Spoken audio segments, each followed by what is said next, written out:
Good day students. Today I am here back with another video. आज के इस video में हम नेक्स्ट 10 वर्ड्स और याद करेंगे जो कि लीगल टर्म्स हैं. तो स्पेसिफिकली इस वीडियो में मैं सारे जुवेनाइल जस्टिस एक्ट के जो इम्पोर्टेंट टर्मिनोलॉजीज हैं वो लेके आई हूँ. 10 वर्ड्स हम जेजे एक्ट के आज याद करेंगे कि इन वर्ड्स का मतलब क्या होता है और क्या डिफरेंस है सब में. चलो स्टार्ट करते हैं.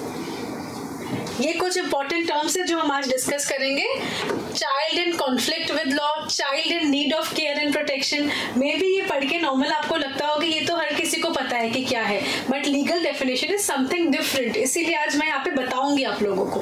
फिर है juvenile justice board, observation home, special home, fit facility, fit person, foster care, special juvenile police unit या एंड प्लेस ऑफ सेफ्टी. ये 10 वर्ड्स आज हम याद करेंगे. Child in conflict with law. Juvenile justice act में ये बताया गया है कि जो भी ऐसा एक चिल्ड्रन है under the age of 18 years, जैसे हम बोलते हैं चाइल्ड की डेफिनेशन, अगर कोई पर्सन है जो कि चाइल्ड की कैटेगरी में आ रहा है और उस पर कुछ अक्यूजेशन लगे हैं, he has been accused, he और she has been accused of doing something, तो उन्हें हम कौन सी कैटेगरी में रखते हैं? Child in conflict with law. These children are considered to be in conflict with the law. जिनके अगेंस्ट जजमेंट आ गया है, कोर्ट ने बोला है कि दे आर गिल्टी, तो उन्हें हम बोलते हैं चाइल्ड कॉन्फ्लिक्ट विद लॉ. फिर है child in need of care and protection. Juvenile justice act में आगे एडॉप्शन एंड एक्सेट्रा प्रोसेस दिया हुआ है, तो इसीलिए वहां पे हमने सेग्रीगेट किया है. एक वो चाइल्ड है जिसने कुछ किया है, इसीलिए हम उसको क्या बोल रहे हैं? ही और she is in conflict with law. और एक ऐसे चिल्ड्रन है जिनको ड्यू टू सम रीजन उनके घर वालों ने खुद से अलग कर दिया है. ठीक है, तो उन चिल्ड्रन को हमने कैटेगराइज किया है इस कैटेगरी में, that is child in need of care and protection. ठीक है, यहाँ पे child who meets certain criteria including being found without a home और means of substance. Means of substance मतलब जहां उसको फूड, शेल्टर, क्लोथिंग ये सब कुछ नहीं मिल पा रहा है कभी. Engaging in illegal labour, living on the streets और begging, residing with an abusive guardian, being at risk of drug abuse और trafficking, facing unconscionable exploitation, suffering from incurable diseases or disabilities, being a victim of armed conflict or natural disaster or being at risk of early marriage. ये सारी चीजें, इन सारे ही बच्चों को हमने categorise किया है इस कैटेगरी में. और इन बच्चों के रिगार्डिंग हमारे जेजे एक्ट में स्पेशल प्रोविजंस दिए हुए हैं कि अगर एक पर्सन जो है, एक बच्चा, उसको हमने डिक्लेयर कर दिया है कोर्ट ने कि ही और she is a child in need of care and protection, तो उसके बाद हम उसको कहाँ रखेंगे, क्या उसका अडॉप्शन हो सकता है, एटसेट्रा एटसेट्रा, सब कुछ उस एक्ट में अच्छे से डिस्क्राइब्ड है. नेक्स्ट है जुवेनाइल जस्टिस बोर्ड.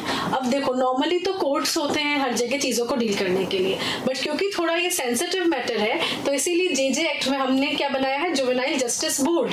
इस बोर्ड के कुछ मेंबर्स जो है, मतलब मेंबर्स ऑफ द बोर्ड, वो खुद आपस में बस बच्चे के सामने, कोर्ट जैसा ओपन कोर्ट कुछ नहीं होता यहाँ पे, तो वो डिसाइड करेंगे कि प्राइमा फेसाई केस बन रहा है या नहीं बन रहा है. तो बोर्ड के पास सारी वो पावर्स होती है एक बच्चे के रिगार्डिंग. जब फर्स्टली उसके अगेंस्ट कोई केस आया है तो उसके बाद बोर्ड के काफी सारे फंक्शंस होते हैं. उन्हें अगर लगता है कि बच्चे ने क्राइम किया है तो उसको वो चिल्ड्रंस कोर्ट में रेफर कर सकते हैं. और अगर अडॉप्शन के लिए तो ये लोग यहाँ से डिक्लेयर करते हैं उन बच्चों को कि फ्री फॉर अडॉप्शन है, etcetera. Next is observation home. जब तक कुछ डिसीजन नहीं आ जाता है किसी चिल्ड्रन को लेकर कि क्या वो बच्चा child in conflict with law है या नहीं, तब तक हम उसे एक ऑब्जर्वेशन होम में रखते हैं, जहां पे हम उसको नॉर्मल रखते हैं कि ही और she is a normal child, क्योंकि अभी तक उसके अगेंस्ट कुछ प्रूव नहीं हुआ है.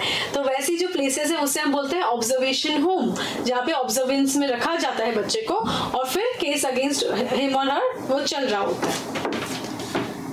Next is special home. Special home is an institution that is responsible for housing and providing rehabilitative services to children who have been found guilty of a crime and ordered by the Juvenile Justice Board or the Children's Court to be placed there.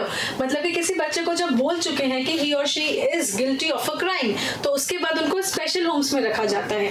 Jail में नहीं रखा जाता है बच्चों को, special Holmes में रखा जाता है, क्योंकि ऑर्डर आ चुका है जुवेनाइल जस्टिस बोर्ड से या चिल्ड्रंस कोर्ट से कि ये गिल्टी तो है, बट इसको स्पेशल होम में रखा जाए ताकि ये रिहेबिलिटेट करके और एक अच्छी जिंदगी आगे स्टार्ट कर सके. Benefit facility. The JJ Act allows for the temporary or short term placement of children. मतलब कि शॉर्ट टर्म के लिए बच्चे को हम फिट फैसिलिटी में रखते हैं, जो कि यहाँ पे डिफाइंड है कि गवर्नमेंट ओन्ड NGOs होते हैं, वॉलंटरी सर्विसेज होते हैं, उन्हें हम मानते हैं कि फिट फैसिलिटी की बच्चों के लिए अच्छा एनवायरनमेंट है वहाँ पे, अभी पता नहीं है कि बच्चे को आगे कैसे डील करना है, तो लेट्स कीप इट देयर, हम बच्चे को मतलब फिट फैसिलिटी में रख देते हैं। फिर है फिट पर्सन। फिट पर्सन मतलब ऐसा कोई पर्सन जिसको कोर्ट मानती है कि फॉर द टाइम बिंग ही और she is a fit person for the children, तो ऐसे लोगों को हम फिट पर्सन की कैटेगरी में लाते हैं। अ fit person means any person prepared to take the responsibility of a child for a specific purpose, is identified after inquiry made in this behalf and recognized as fit for the said purpose by the committee। एक committee बनती है और committee decide करती है कि क्या ये person fit है या नहीं, और एज द केस में भी the board to receive and take care of the child, उसको डिक्लेयर होता है पहले वो पर्सन फिट, उसके बाद ऑर्डर होता है कि नाउ ही और she can keep the child. फिर है फॉस्टर केयर। फॉस्टर केयर मतलब होता है एक फैमिली लाइक एनवायरनमेंट देना, तो अगर किसी बच्चे को फॉर अ टाइम बीइंग किसी फैमिली के साथ रखा जाता है उससे हम बोलते हैं फॉस्टर केयर। उन पेरेंट्स को हम बोलते हैं foster parents for the time being, जिसका अभी कंफर्मेशन नहीं आया है बट थोड़े टाइम के लिए हम बच्चे के बेनिफिट के लिए रख रहे हैं, उससे बोलते हैं फॉस्टर केयर। यहाँ पे ध्यान रखना फॉस्टर केयर जो है वो child in conflict with loss के लिए नहीं होता है, वो किसके लिए होता है, child in need of care and protection, जिस बच्चे को केयर एंड प्रोटेक्शन की जरूरत है उन बच्चों को हम रखते हैं फॉस्टर केयर में, फिट पर्सन के पास रखते हैं फिट फैसिलिटी में। फिर special juvenile police to coordinate, मतलब कि पुलिस की जो पुलिस स्टेशन होते हैं बेसिकली, तो हर डिस्ट्रिक्ट में हम एक यूनिट बनाते हैं, एक इंडिविजुअल इंस्पेक्टर को अपॉइंट करते हैं जिसे हम बोलते हैं स्पेशल जुवेनाइल पुलिस। उनका काम क्या होता है कि जितने भी अगर केसेस कुछ JJ एक्ट से रिलेटेड आ रहे हैं, किसी चाइल्ड के रिलेटेड कुछ भी हो रहा है, तो उनकी ड्यूटी बनती है कि उसको पहले फर्स्ट प्रेफरेंस पे देखना और उसका पूरा प्रोसेस के लिए असिस्ट करना उस बच्चे को। ऐसे लोगों को हम बोलते हैं, ऐसी पुलिस का जो पोस्ट है उसे हमने स्पेशल जुवेनाइल पुलिस यूनिट के नाम से आइडेंटिफाई किया है। Next is and the last word for today is place of safety. Place of safety is a child care facility for children who has been accused of और found to violate the law. मतलब कि ये किसकी बात कर रहा है, child in conflict of law की बात कर रहा है, कि उसके लिए हमने स्पेशली प्लेस ऑफ सेफ्टी रखा है कि अभी हम इसको कहाँ पे रखना है। ये सारे जितने भी अरेंजमेंट्स है बच्चों के लिए, स्पेशल होम्स हो गए, ऑब्जर्वेशन होम हो गया, place of safety, fit person, fit facility, ये सारे बच्चों की बेनिफिट के लिए ही है एंड JJ एक्ट में स्पेसिफाइड है ये सारी चीजें। रीजन बीइंग कि हमने चिल्ड्रंस को 2 कैटेगरी में कैटेगराइज किया है, तो हमें उनको अलग रखना होता है। अगर इन कॉन्फ्लिक्ट विद लॉ भी है बच्चा, तो हम उसको नॉर्मली किसी और ऑफेंडर के साथ नहीं रख सकते, बिकॉज रीजन बीइंग हम बिलीव करते हैं कि रिहेबिलिटेशन हो सकता है और बच्चे की जिंदगी अभी भी वापस सुधर सकती है, इसीलिए हम उसको हर अपॉर्चुनिटी देते हैं कि वो वापस रिहेबिलिटेट कर दे इन द सोसाइटी। और जो children in need of care and protection है उसके लिए हम बेस्ट से बेस्ट फैसिलिटीज लेके आते हैं। जो अडॉप्शन करना चाहते हैं बच्चों का, तो हम चाहते हैं कि वैसे बच्चों को अडॉप्शन हाउस मिल जाए और उन पेरेंट्स को बच्चा मिल जाए, तो इसीलिए हमने सेग्रीगेट करके सेपरेट प्रोसेस दोनों के लिए कंसिडर किया है।